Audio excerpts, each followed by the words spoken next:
We don't do that here. But the queen rise to the top. Oh my goodness. I stayed up to watch the flyweight card, or the super flyweight card in Japan. That was a fucking mistake. Oh, man. Very entertaining fight, but god damn it, I am hurting right now. All right. You guys ready? Yeah, I'm ready. let's do it. Party time.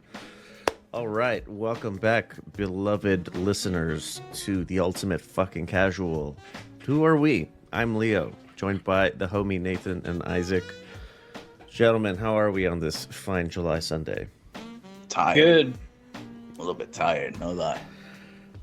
Oh man, I think the whole panel's tired. I was out until like 4 a.m. last night, so let's get into it. So, recap section from June 23rd. We're coming up to July 6th. Before we get into that, some crosstalk with the homies over at Boxing B-Sides. So, there were a couple cards on the 29th. The one that I really wanted to point out was Teofimo Lopez. I wasn't impressed. Isaac, what did you think of it? The co-main was decent, but when it comes to Teofimo Lopez, yeah. It was another one of those performances where he just did not show up. And I don't know if it's the division or if it's just like his mental state or what, but I did not enjoy that fight. I did not enjoy that fight. And it seems to be mostly like the power that's lacking for Lopez, because he was touching up Claggett, but Definitely. could never like string anything together to do some like serious damage. Nathan, what do you think? yeah, I just don't know what the point of being a Teofimo Lopez fan is anymore. And this is coming from someone who was a fan very early on, had very high expectations of him, but like he's picking like, I don't know, like broom closet janitors to fight, like literal Uber drivers. Like, I'm sorry, Steve, but like, I mean, that's the tier of opponent Claggett was. And he's just completely failing to impress. And it's like, for all the potential we've seen, it's like, how can you rely on him to step up in a big moment if he ever has another big moment again, right? Is he just going to keep fighting these guys until, you know, the next George Kambosos comes along? I don't know. Yeah, I mean, I know it's not like in not every card like we don't always expect the main event to be, I guess, maybe the most exciting all the time, but like in this case, I thought, you know, maybe Lopez was gonna string together and get a KO because, you know, he's against, like you said, a taxi driver, but he didn't even have the biggest moment on his card. I mean, Ramirez, the knockout he got over Benito, Jesus, that knockout was crazy. I think that this is an instance of what we see with Top Rank a lot, and that's they really try to sell it up as this the lone warrior willing to accept the challenge with Steve Claggett, but Top Rank is notorious for lowballing opponents at every turn. They'll throw out a lot of top names to build up some buzz, then, you know, offer them like UFC level pay, and then say that they're being divas and price themselves out. I think that's what's happening here. Like Terence Crawford's best times were pretty much after leaving Top Rank, right? I'm not mistaken in that. For Terence Crawford, I mean, his hype has definitely changed, like since he left.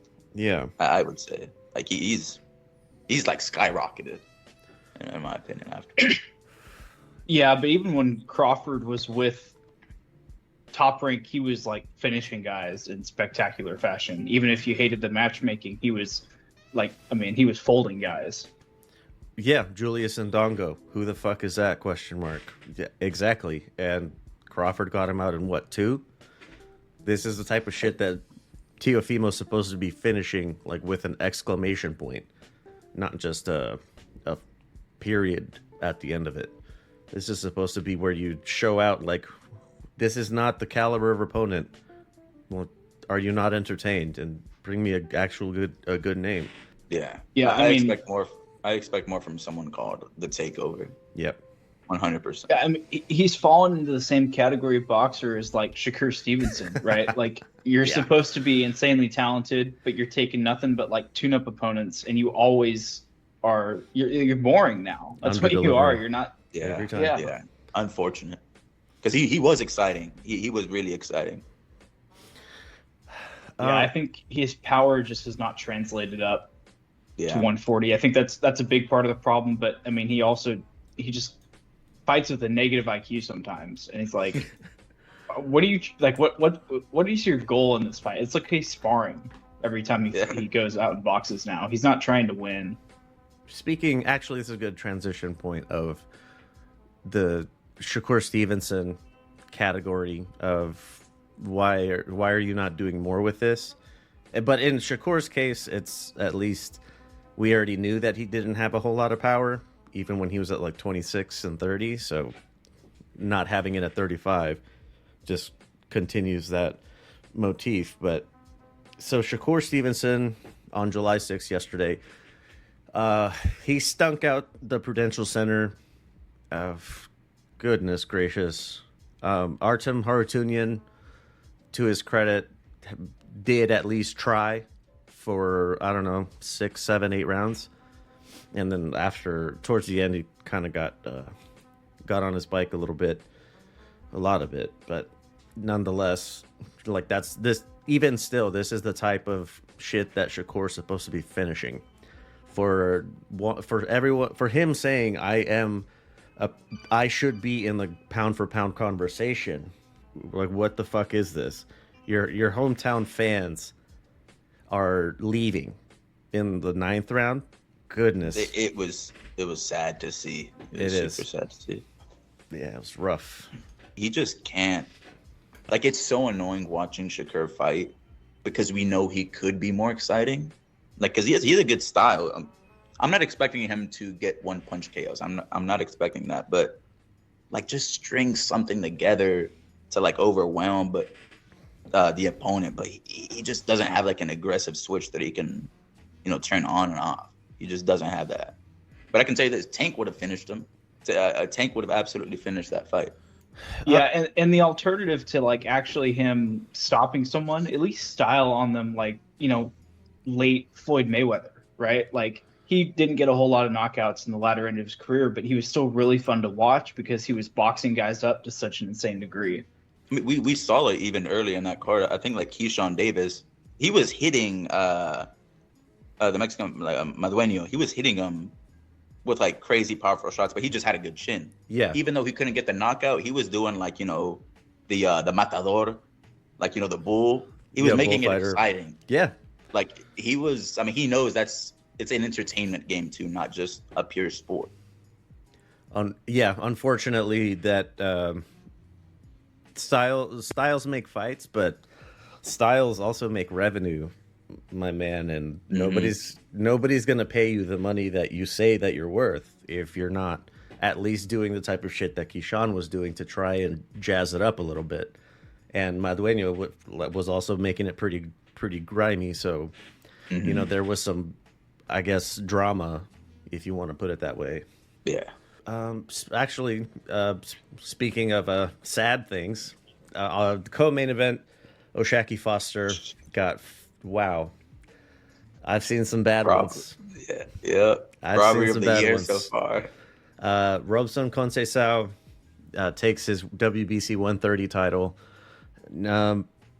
I know that like Robson's one of those like bless your heart types. Like you want to see him do well because he's like that plucky upstart guy, just doing his best. You know what I mean? But this not like this. So with the shitty top rank dealings thread, I put together a little tinfoil theory for it. So O'Shaquie Foster this was his second to last fight on his Top Rank contract, so he has one more.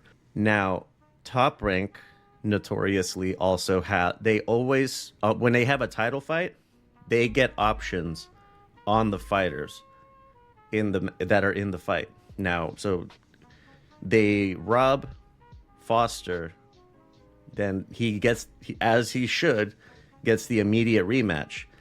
That would be his last fight with Top Rank, but because it's a title fight, they put options on him, and they get to keep him for a little longer. Oh, I did not know that, but I mean, I could see it happening at Top Rank. No lie. Yeah. That's crazy. That's why Mikey Garcia left a long time ago.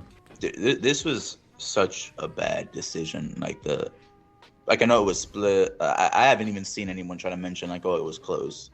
It wasn't. Like I mean, even Tim Bradley made it a point, and he may have said it like even a little bit too much. You know, he's not touching him. He's not touching him. But like Robson really did not land on Foster that much. It wasn't exciting, but like it should have been a unanimous win for Foster. Yeah, it's one of those shame on you 12-0 wins, I guess. But something that I didn't hear, I'll have to go back and check. But I was seeing in the chat, people were saying before the scores were even read out, the commentary was already saying, watch out for questionable judging. Their idea being that they tipped their cards a little early, and they gave it away. That of what was going to happen. I don't know. Nathan, too much tinfoil, or what do you think's going on? I mean, it wouldn't surprise me. I mean, they all sort of sit in the same area. Maybe someone saw that. I didn't watch the whole card, but I've seen moments like that where they've seen questionable decisions on the undercard, and then they like preemptively will say, "Oh yeah, well, hey, watch out, this could be bad." Like that happens in the UFC too. Yeah, for sure. Like Rogan will say that sometimes. DC as well. Yeah, but that's for some good news here on this card. Abdullah Mason, I would liken him, for the non-boxing MMA fans, the caliber of prospect like Peyton Talbot, Abdullah Mason. These kids are fucking special. Mason, super likable too, so I'm really happy to see him continue having success. But that was just another... He's doing what Shakur is supposed to be doing. Are your opponents underwhelming? Okay, then. Make it clear that they don't belong in the ring with you. Yeah. I mean, and it's just... He's working them. Like, he's being active. I mean, Mason, he finished the fight, but it was an accumulation of damage that got it done for him. Right. Like, when I was seeing Mason fight, I was like, This is everything we thought Shakur could be. This is everything we thought. So I mean, that's a good. And I don't know, maybe we just. And I don't know. I mean, I'm not gonna forget about Shakur yet. I don't think. I'm still gonna be deluded into thinking he could be exciting, but I'm excited. Mason is at least, on the up. I'm excited to see his fights. I'll be tuning in from now on. This is my first time seeing him, but I'll be tuning in. Ooh, welcome to the club, man. Yeah, I'm on the train. I'm on the train. I've given up. I'm gonna give up on the Shakur being like entertaining portion of it, but we'll never write off that he's insanely talented, very, very skilled, no doubt about it. Excellent operator, but man, he's got to be doing more. So, not writing him off. I've just given up hope in his entertainment factor. All right. Last thing, I want to end it on a positive-ish question mark note. Johnny Fisher, Alan Babich in the UK. This was finished in the first round. These were just like dumpy, low-level heavyweights, but god damn it, did they do their best. And it was actually pretty fun. It's only less than 3 minutes. If you can, I recommend going to see it. That was a lot of fun. Friday, July 5th, there were 2 ONEFC events. I once again deluded myself into thinking I had it figured out. I thought Friday fights was kickboxing and Muay Thai only, and the Fight Night cards is where they do all the other shit. That's not true. I don't know why I keep trying to figure this out. But Friday Fight 69... top line, Nabil Anane KO2 over a Thai dude whose name I'm not going to try to pronounce. Bantams. One Fight Night 23. This was U.S. primetime. This one actually had a lot of decent scraps. Okay, I'm gonna try my best not to laugh. Alexei Baliko KO1 over Stefan Korodi. That was just an exciting knockout. Very good fight while it lasted. That was a catch weight of 151.5 in Muay Thai. I think Baliko came in on short notice. Umar Khan KO1 over Butcher Ketchup. Man, not the Heinz. Butcher Ketchup. Oh, I wasn't. I think this Senegalese fellow took the Thai idea of changing your name to the brand, to your sponsor, a little bit too far. But Butcher Ketchup making his ONEFC debut, very clearly not a kickboxer or a boxer or karate or Muay Thai. He just doesn't. Have you seen those YouTube videos? They're from like the 80s and shit, where it's Tom Smith says he's undefeated in the streets, 24 fights undefeated in the streets. And then he steps in with some shitter and gets knocked out in the first round. This is pretty much what happened. Mr. Ketchup just did not belong in the ring. This genuinely looked like if I was boxing, I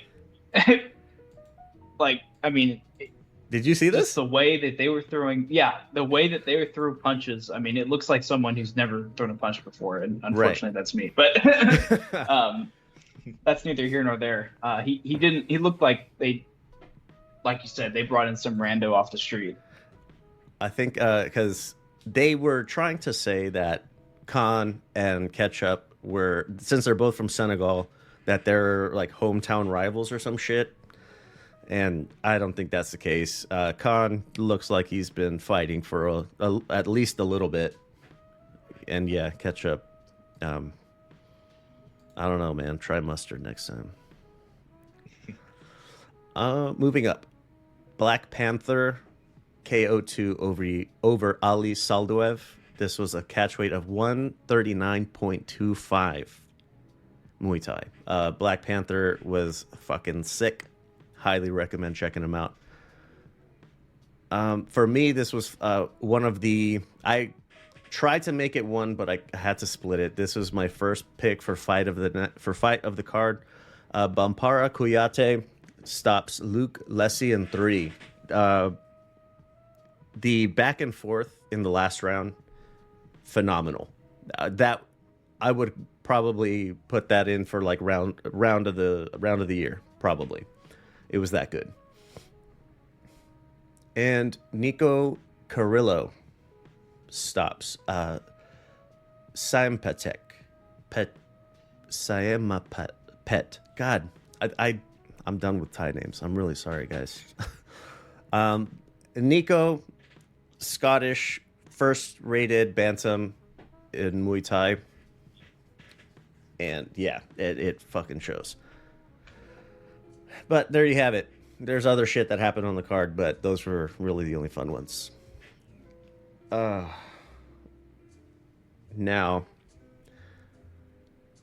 this is gonna be rough, but we're gonna get through it. Previews July 7th through July 20th. So a little bit of boxing stuff on the top to the 20th. This is Amanda Serrano is legitimately a fantastic fighter, so she's on this one. That's kind of fun, but it's a bit of a circus card. Jake Paul versus Mike Perry. I remember hearing that this was going to be bare knuckle, but I don't know if it is. No, it's boxing. It's not normal boxing. It's just regular boxing, yeah. Lame. I think it's at 200 pounds, right? Yes, well? Cruiserweight. Yeah, full cruiserweight. Yeah. Speaking of full cruiserweight, Julio Cesar Chavez Jr. is back versus Uriah Hall at cruiserweight. I am trying to assuage my secondhand embarrassment here by saying 176 to 200. That's a big range. It could be like contracted at 185 or something. Something just something tells me that JCC is coming in at full 200, and it's not going to look good. I really What if don't he want misses to. weight? If he, dude, I remember his last fight. I don't even remember what it was. He looked like a tank in there, like it just so big. What if he Just so misses big. weight? That's on the scale, and it's like it's not even close. He's like 205. Jesus Christ. Uriah Hall. This is his second pro boxing fight. I was there for his first one, and it wasn't terrible. So, I do expect he's gonna win. What if Chavez misses weight? God damn. I mean, this It guy wouldn't be has like surprising shown us. from this dude. Nothing would This guy has surprise me. shown us that like however far you fall as your stock as a fighter, you can still go lower. Consistently, you can go lower, and Julio Cesar Chavez Jr. is that example.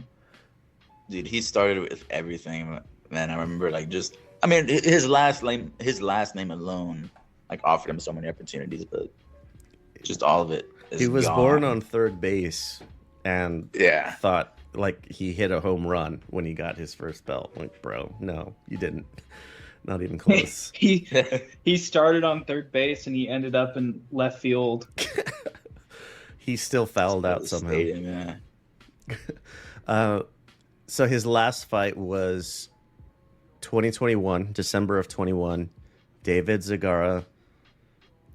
If I remember correctly, this is the one where they gave him some smelling salts in the corner because the camera was just like right there, and they did it anyway.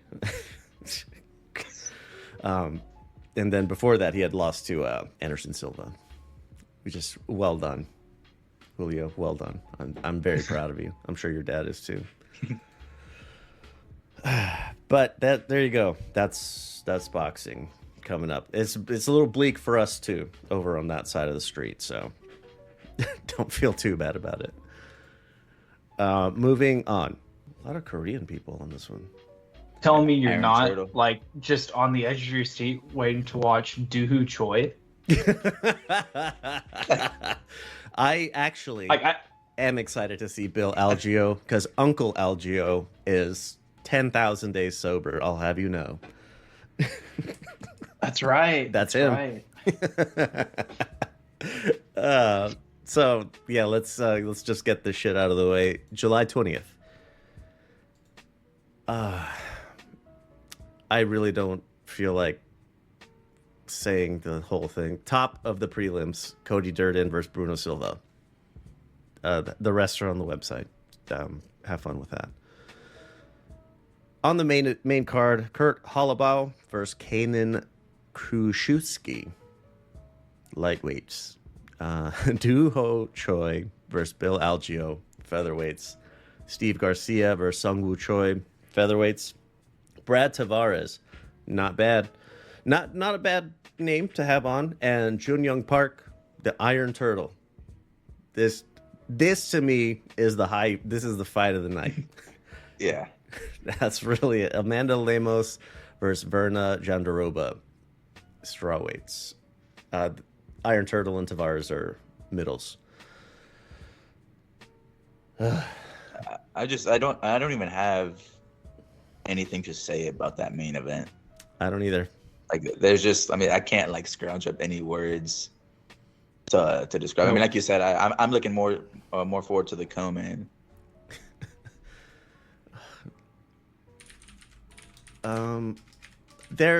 Honestly, the only fight I care about is the very first prelim fight. I'm pretty sure Muhammad Usman is Kamaru Usman's brother. Ooh, that's fun. He kind of sucks though. So this is more of just like a, you don't have a whole lot of expectations going into it, but it's still like, hey, what's going to happen here? But that's really about it. is me watching Sean Garcia. Is this like Fabian Last night, Edwards type of shit? Fabian Edwards. Oh my god, yeah.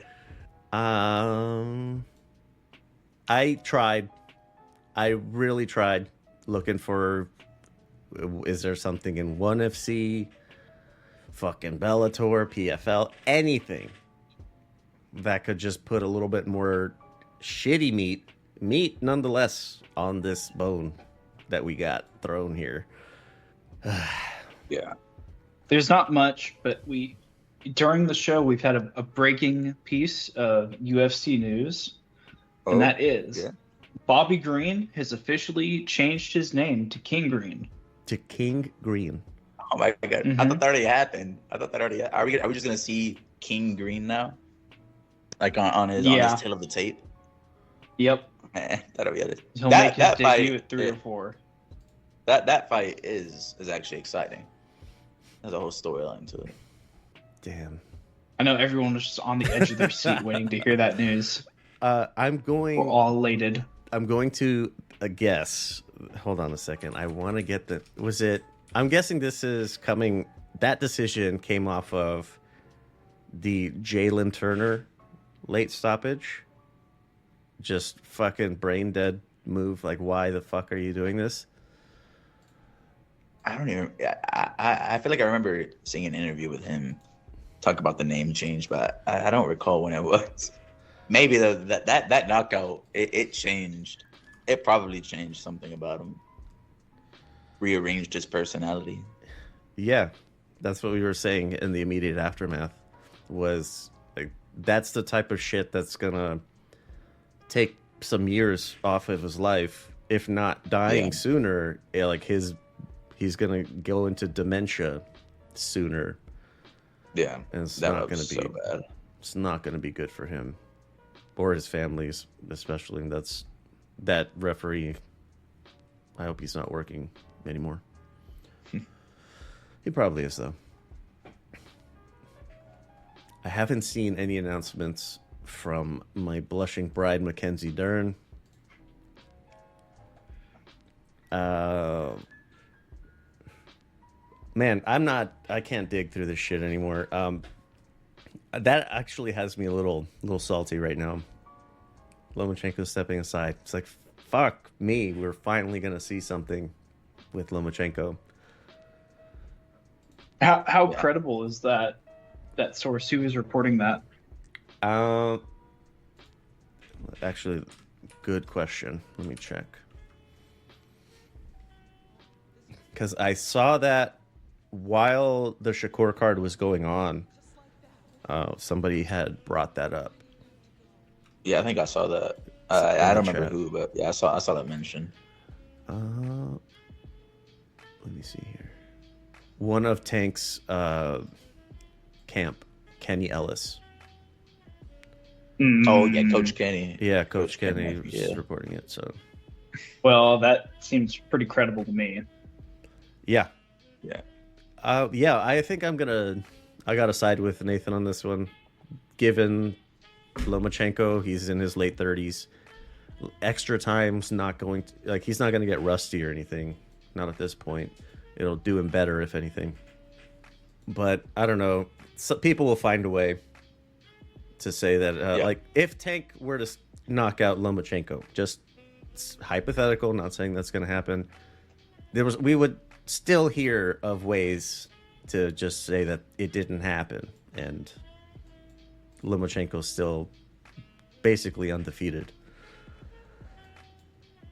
Yeah, I mean, I'm a big Lomachenko fan, but I mean, I'll watch that fight if it happens. But Tank's power is it's just crazy. I mean, I don't know if anyone can do it. It's Lomachenko, but I don't know if you can avoid at this age all 12 rounds. I'm not sure. Yeah, I mean, to be fair, he fought can-tier opponent George Kambosos is his last fight, but unlike guys like Shakur or Teofimo, he actually styled on the guy and looked impressive, right? True. Even in his advanced age, he still got his skills. He's got some movement. He's got some athleticism. It's hard to see him uh, winning, but I think the key to beating Tank is staying off the ropes. And Loma does have a style that probably allows him to do that better than most. Hmm. Yeah. But, if he does get pinned up against the ropes for any extended amount of time, that's the end of the fight. I don't think he's going to be able to fight his way out of that. Yeah, I mean, we saw that with Frank Martin. I remember every time I saw Frank Martin's back touch the ropes, I was like, oh, this knockout is getting closer and closer. Yeah, it was sweet when it did happen just as it was getting closer. I just kept putting in the chat, like, stand by, get ready. Yeah. Stand by. It's going to happen. You don't know what you're talking about. Fucking Frank Martin's boxing his ears off. Tank's a moron or whatever. Okay, whatever you say. Just watch. Yeah, just wait. Just watch. Yeah. Lomachenko, anytime I've ever seen him pinned to the ropes is because he puts himself there to try to entice action that I've seen. So, I don't know. I don't think he'll do that with Tank, especially not at his advanced age. Yeah, I don't even know what approach he would take. I think it would be similar to the Teofimo Lopez strategy, at least the second half of that fight, because he sort of punted on the first 6 rounds of that one. But it's a lot of, like, at the center of the ring, there's lots of movement. He keeps pivoting out to their weak side to trying to reestablish a position. I think it would look a lot like that. Because I don't think and would he back Tank doesn't often cede ground to guys, right? Like, would Tank decide to fight off the back foot for any reason? Only if he sees like a counter, maybe. But it would be if Lomachenko decides to be put on pressure, like Raleigh had Tank on the back foot. That's true. Yeah. And then he ended up countering him. Okay, so Tank could accept that position. So maybe Loma just tries to pressure him in there, and he bets on himself in that situation. It's okay, I just won't get countered. Footwork. Loma's a southpaw. Frank Martin's a southpaw. Tank is a southpaw. I'm not trying to do triangle theory, but it's just that pivoting to weak side for Lomachenko, he does that with right-handed fighters for the majority of his career. I don't know if I've seen him do that with a lefty. I'm not. How he many could. lefties has I'm he sure he fought? could. The build-up would be interesting. Because they also both start slow. I think the start of the fight would be interesting.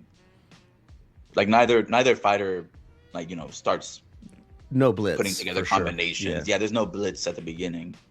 So like, what is there going to be to download? Right. For both fighters, as they like to say. Rigo is a southpaw, so that's fun.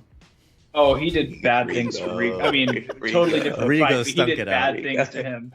Rigo stunk Can you that one out too. imagine if he did that thing where he put his glove on the small of Rigo's back and just walked around him? Can you imagine if he did that to Tank in the middle of a fight? Dude, this is something I had brought up last night. Like, it would be a crazy timeline if Lomachenko just like wipes the floor with Tank and then just retires. That would Like, he be just leaves. the crown jewel. Yeah, he just leaves everything in chaos. Man, is that just a shitload of fucking boxing hypothetical talk? To wrap this up? Yeah, I think so. There's nothing else going on in the MMA world, unfortunately.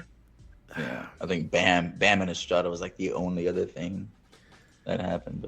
But Yeah, I had when we recorded last, I had mentioned that MMA flyweights don't even get a whole lot of love. I'm not sure that boxing flyweights would. in MMA, they've like slightly repaired the flyweight image with the 4 fights between Pantoja. Brandon Moreno. I was gonna say Brandon Moreno and Davison Figueiredo. Those two sort of revitalized that division, at least in modern times. I guess just to put that as this as a capstone, Bam Rodriguez, 115. came in on, I think, short notice to fight Carlos Cuadras a few years ago. Beat his ass to win a title. Defended the title against Srisaket or Rungvisai, one of the other big four of the modern times super flyweights. Beat Rungvisai's ass too. God damn it, time flies.